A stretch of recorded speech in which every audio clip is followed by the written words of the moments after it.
दोस्तों, एक बार आप सभी का आपके अपने चैनल किस्से कहानियाँ और हम में बहुत बहुत स्वागत है।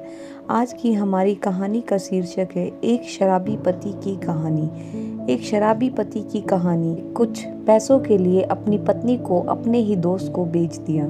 रामधन बहुत गरीब था। दिन भर मेहनत मजदूरी करके सिर्फ 2 वक्त की रोटी के पैसे ही जुटा पाता था। खुदा का यह उसूल है दोस्तों कि वह गरीब के घर कन्या को जरूर जन्म देता है ताकि वह किसी न किसी तरह का कन्यादान करके अपना परलोक सुधार सके। कन्यादान महादान माना गया है। जिसके वंश में कन्या जन्म नहीं लेती वह वंश इस महादान से विहीन रह जाता है। गरीब रामधन के घर में भी एक कन्या ने जन्म लिया था जिसे उसने अपनी हैसियत के अनुसार पढ़ाया लिखाया।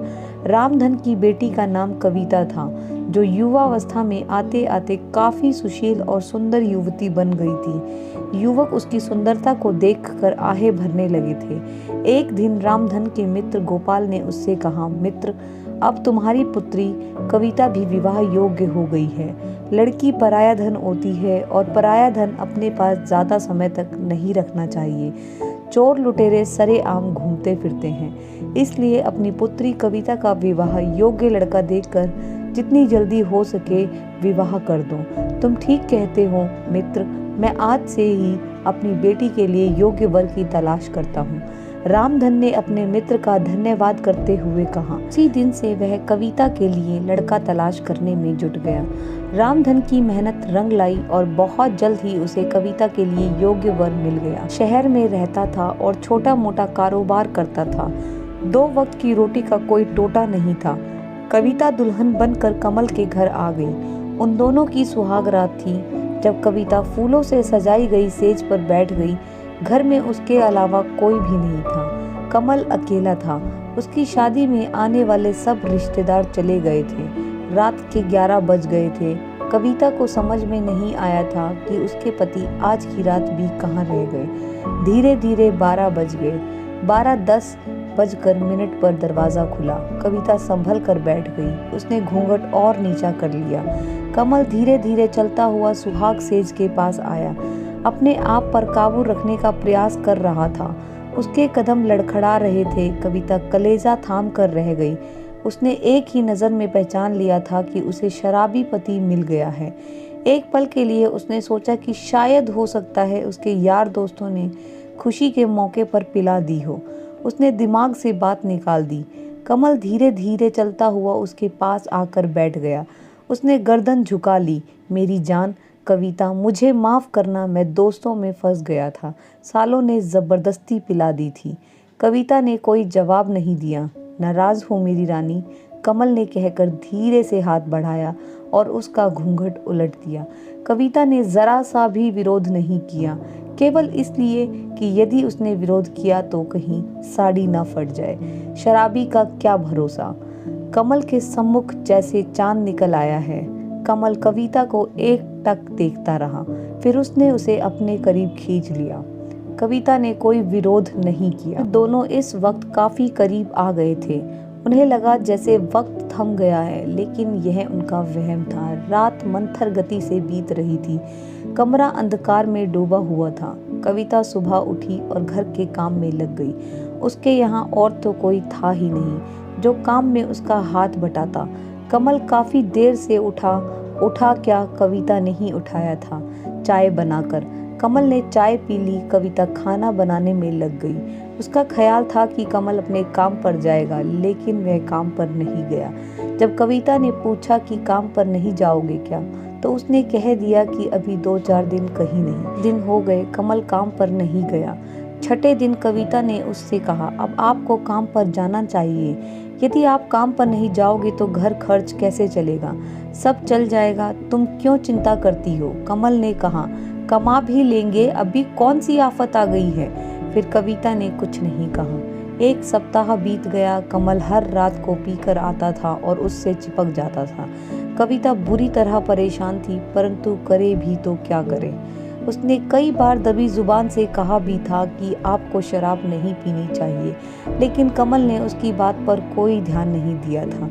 उसके घर से उसके पिता आए और कविता को कुछ दिन के लिए अपने साथ ले गए। 2 दिन बाद कमल उसे फिर से वापस ले आया। उस दिन शाम को कमल के 2 मित्र घर में ही आ गए। उन तीनों ने एक साथ बैठकर शराब पी। कविता को यह सब अच्छा नहीं लग रहा था, परंतु करती क्या, मजबूर थी। वो जाकर अपने कमरे में बिस्तर पर बैठ गई। इसका पति और उसके मित्र रात को 11 बजे तक पीते रहे। रात में 11 बजे तक कविता बैठी नहीं रही, उसे नींद आ गई और वह सो गई। उसका तो यह रोज का काम था। उसकी आंख तब खुली जब किसी ने उसे दबोच लिया था। उसने आंख खोलकर देखा तो उसका पति नहीं था। उसने चीखना चाहा पर उसके मुंह पर हाथ रख दिया।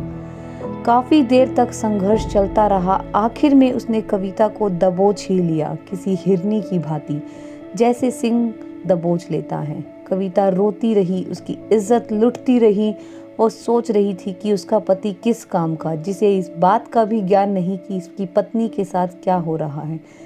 उसके पति का दोस्त अपनी मनमानी करके चला गया। रात के करीब 3 बजे उसका पति उसके पास लड़खड़ाते कदमों से आया। उसने कविता को छूना चाहा तो उसने उसे दूरी से धकेल दिया। वो पलंग से नीचे गिर गया। बेशरम, तुम्हें डूब मरना चाहिए, कविता ने पागलों के समान चीखते हुए कहा। क्या हुआ, यह तुम पूछते हो क्या हुआ? कविता ने उसी तरह चीख कर कहा। जिन्हें तुम अपना दोस्त कहते हो, जिनके साथ तुम शराब पीते हो, जानते हो उनमें से एक ने क्या किया? क्या किया? उसने मेरी इज्जत लूट ली। हाँ हाँ, अच्छा तो तुम इस वजह से नाराज हो? अरे रानी, कोई बात नहीं, वो बहुत पैसे वाला है, उसके आने से मुझे कोई एतराज नहीं, कमल ने एक जोरदार ठहाका लगाते हुए कहा। अब हर बात कविता की समझ में आ चुकी थी। उसको उसके पास भेजने वाला उसका अपना पति ही था। कमल से उसका मन भर गया। वह सोचने लगी कि उसे कैसा पति मिला है, जिसे ना अपनी इज्जत का ध्यान है ना अपनी पत्नी की। उसकी कमाई खाना चाहता है, गंदी कमाई। उसे तो बहुत पहले समझ लेना चाहिए था। जो अपनी पत्नी की रोजी रोटी के लिए सतर्क नहीं हो सकता, वह अपनी पत्नी के प्रति कैसे सतर्क रहेगा। कविता दूसरी ओर करवट लेकर सो गई। उसने कमल को अपने तन पर हाथ तक नहीं लगाने दिया। दूसरे दिन भी उसने कमल से कोई बात नहीं की और कमल सोच रहा था कि कोई बात नहीं, बोली ना सही, धीरे धीरे सब कुछ बर्दाश्त करने की आदत पड़ जाएगी।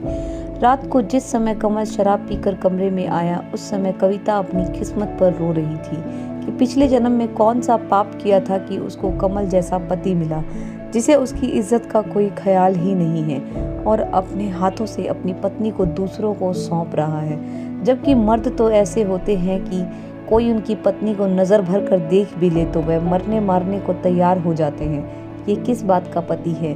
उसका क्या केवल नाम का है, या उसके द्वारा वह स्वयं धन पैदा करना चाहता है? गलानी से बुरी तरह मन भर गया था कविता का। कमल ने कविता को हाथ लगाया। कविता ने उसका हाथ झटक दिया और कहा, जिस्म पर हाथ लगाने का कोई अधिकार नहीं है। क्यों? उसने कहा, तुम मेरी पत्नी हो, किस बात के पति हो तुम? कविता ने कहा, क्या केवल इस बात की कि तुम मदिरा पान करके आओ और मेरे तन से खेलो? पति कैसे होते हैं, उनका क्या कर्तव्य होता है, जानते हो तुम? पति वह होते हैं जो कमा कर लाए और अपने घर का खर्च चलाए। पत्नी गलत रास्ते पर जाती नजर आए तो उसे खूब डांटे। तुम्हारी तरह के पति नहीं होते, नोटों के लिए अपनी पत्नी को दूसरों को सौंप देते हो। सच तो यह है कि तुम्हें तो डूब मरना चाहिए। तुमने तो दुनिया भर के पतियों के नाम बदनाम कर दिए। तुम मेरे पति नहीं हो सकते। गर्म गोश्त के व्यापारी जरूर हो सकते हो, जो पैसे की खातिर अपनी बीवी से धंधा कराते हैं। कमल ने कुछ भी नहीं कहा, वह बस उसी तरह से छेड़छाड़ करता रहा। काफी देर बाद बोला, कविता तुम क्यों परेशान हो? औरत को डर तो अपने पति का ही होता है ना। मुझे कोई एतराज नहीं, तो तुम क्यों चिंता करती हो? खाओ पियो और मौज करो। क्या कहूँ तुम्हें? क्रोधित कविता बोली। कोई उचित शब्द नजर नहीं आ रहा। हाँ, यदि तुम्हारे स्थान पर मैं होती और मेरे स्थान पर तुम होते तो अब तक तुम मेरी जान ले चुके होते और स्वयं अपने आप को गोली मार ली होती। अगर इज्जत ही समाप्त हो गई है तो फिर क्या बचा? कविता ने कहा। सुनो कमल, वैसे तो मेरी नज़रों में अब तुम्हारी कोई इज्जत नहीं रह गई है, लेकिन फिर भी एक बात याद रखना, इस तरह की हरकत मेरे साथ फिर से कराने का प्रयास भूल कर भी ना करना। यदि ऐसी घिनौनी हरकत तुमने फिर की तो मैं अपने आप को समाप्त कर दूंगी। कविता, यह तुम क्या पागलों जैसी बातें कर रही हो? उसने कहा, नारी का फर्ज है अपने पति का कहना माने, चाहे उसे पैसा ही क्यों ना कमाने की पेशकश करे। हाँ, अगर तुम्हारे ऐसे विचार हैं तो तुम किसी और के साथ शादी कर लो, उससे यह सब कराना। मैं कल ही अपने घर चली जाऊंगी और तुम्हें तलाक दे दूंगी। इस तरह का नर्क समान जीवन कम से कम मुझे तो बर्दाश्त नहीं है। क्यों पागल हो रही हो कविता, कमल ने कहा। मैं तुमसे रोज किसी काम करने को नहीं कह रहा हूँ। कबार कोई आ गया तो ठीक है, नहीं तो नहीं। तुम क्या समझते हो मुझे? उसने कहा, मैं कोई वैश्या हूँ जो अपने तन का सौदा करके तुम्हारा पेट भर दूंगी। अरे अगर तुम कमा नहीं सकते तो डूब मरो या घर में चूड़ियां पहन कर बैठ जाओ। नारी तो पुरुष की इज्जत होती है। किसी ने कहा है, नारी सर्वत्र पूज्यन्ते। कहते कहते कविता हंसने लगी और कुछ देर खामोश रहने के बाद उसने कहा, तुम इन सब बातों को तभी समझ सकते हो जब तुम्हें अपनी इज्जत का ख्याल हो। तुमने तो यह अंगूर की बोतल ऐसे गले लगा रखी है जिसने तुम्हारी सोचने समझने की शक्ति को समाप्त कर दिया है। अगर तुम में थोड़ी भी बुद्धि है तो शराब को छोड़ो और अपना काम करो। शराब पीने वालों का यही हाल होता है, उनके घर बर्बाद हो जाते हैं। सच यही है, शराबी आदमी को सोचने समझने की शक्ति समाप्त कर देती है। कमल ने उसके बाद कुछ भी नहीं कहा और वह दूसरी ओर करवट लेकर सो गया। कविता भी करवट लेकर लेटी रही। कविता ने इस बात का निश्चय कर लिया कि यदि इस बार उसके साथ उसके पति ने हरकत कराने की कोशिश की तो वह अपनी जान दे देगी। 15 दिन गुजर गए, कोई बात नहीं हुई। कमल ने काम पर जाना प्रारंभ कर दिया था, लेकिन उसने शराब पीना बंद नहीं की थी। कविता ने उससे बोलना शुरू कर दिया था। उसने सोचा था शायद उस दिन की बातों का उस पर असर हो गया है और वह सीधी राह पर आ गया है।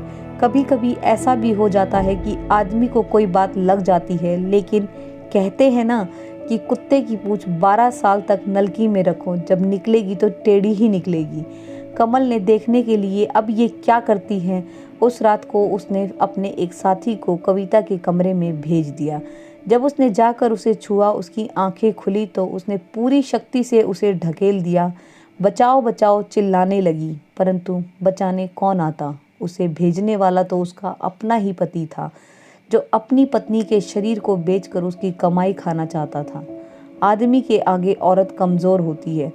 फिर भी कविता ने हिम्मत दिखाई और उसको दूर फेंक दिया।